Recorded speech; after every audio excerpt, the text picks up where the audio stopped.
5 ballistic मिसाइलें, अमरीकी सैन्य ठिकाने, कुवैत के आसमान में गूंजती सायरन और पूरी दुनिया की निगाहें एक बार फिर मध्य पूर्व पर टिक गई हैं। क्या ईरान ने अमरीकी सेना को सीधी चुनौती दे दी है? क्या खाड़ी क्षेत्र एक और बड़े सैन्य संघर्ष की तरफ बढ़ रहा है? और क्या ये हमला आने वाले दिनों में पूरी दुनिया की राजनीति और तेल बाजार को हिला सकता है? नमस्कार, मैं हूं विशाखा शर्मा और आप देख रहे हैं वन इंडिया। इस वक्त की सबसे बड़ी खबर कुवैत से सामने आ रही है, जहां ईरान और अमेरिका के बीच जारी तनाव ने एक नया और बेहद खतरनाक मोड़ ले लिया है। 6 जून 2026 की देर रात अचानक कुवैत में एयर रेड सायरन बजने लगे। लोगों में अफरा तफरी मच गई। आसमान में तेज रोशनी दिखाई देने लगी और एयर डिफेंस सिस्टम सक्रिय हो गए। कुछ ही देर बाद ईरानी मीडिया और इस्लामिक रेवोल्यूशनरी गार्ड कॉर्प्स यानी IRGC ने दावा किया कि उसने कुवैत में मौजूद 2 प्रमुख अमरीकी सैन्य ठिकाने कैंप बुहेरिंग और अली अल सलेम एयरबेस को निशाना बनाते हुए 5 बैलिस्टिक मिसाइलें दागी हैं। ईरान का दावा है कि ये हमला पूरी तरह सफल रहा और अमरीकी सैन्य प्रतिष्ठानों को सीधा नुकसान पहुंचाया गया। ईरानी मीडिया ने इसे अमेरिका के खिलाफ एक बड़ी जवाबी कार्रवाई बताया है। सोशल मीडिया पर वायरल हो रहे कई वीडियो में रात के अंधेरे में आसमान में दिखाई देती रोशनी, मिसाइल इंटरसेप्शन जैसी घटनाएं और दूर से सुनाई देती धमाकों की आवाज़ देखी जा सकती है। हालांकि इन वीडियो की स्वतंत्र पुष्टि अभी तक नहीं हुई है, लेकिन कहानी का दूसरा पक्ष भी है। US सेंट्रल कमांड यानी सेंटकॉम ने ईरान के दावों को खारिज कर दिया है। अमरीकी अधिकारियों का कहना है कि अधिकांश मिसाइलों को रास्ते में ही इंटरसेप्ट कर लिया गया और कोई बड़ा नुकसान नहीं हुआ। सेंटकॉम ने यह भी कहा है कि अब तक किसी अमेरिकी सैन्य के हताहत होने की पुष्टि नहीं हुई है। यानी एक तरफ ईरान सफलता का दावा कर रहा है, जबकि दूसरी तरफ अमेरिका कह रहा है कि हमला प्रभावी नहीं था। अब सवाल ये है कि आखिर ये सब शुरू कैसे हुआ?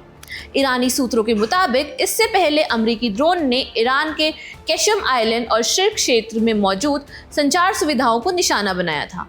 ईरान का कहना था कि कुवैत में अमरीकी ठिकानों पर मिसाइल हमला उसी कार्रवाई का जवाब है। अगर ये दावा सही साबित होता है तो ये ईरान और अमरीका के बीच बढ़ते टकराव का एक और बड़ा अध्याय हो सकता है। विशेषज्ञों का मानना है कि पिछले कुछ महीनों में दोनों देशों के बीच तनाव लगातार बढ़ रहे हैं। हर हमले के बाद जवाबी हमला, फिर आरोप और फिर नई धमकियां। ये सिलसिला रुकने का नाम ही नहीं ले रहा है। लेकिन इस बार मामला ज्यादा गंभीर इसलिए माना जा रहा है क्योंकि हमला कथित तौर पर सीधे उन ठिकानों पर हुआ जहां हजारों अमरीकी सैनिक तैनात हैं। कैंप बुहेरिंग और अली अल सलेम एयरबेस अमेरिका के लिए रणनीतिक रूप से बेहद महत्वपूर्ण माने जाते हैं। इन ठिकानों का इस्तेमाल सैन्य ऑपरेशनों, लॉजिस्टिक सपोर्ट और क्षेत्रीय सुरक्षा मिशनों के लिए किया जाता है।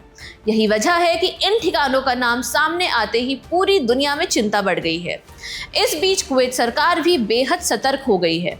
कुवैत ने पहले भी अपने हवाई क्षेत्र के उल्लंघन और क्षेत्रीय तनाव को लेकर चिंता जताई थी।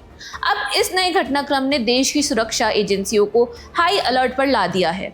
खाड़ी क्षेत्र के अन्य देशों में भी स्थिति पर लगातार नजर रखी जा रही है।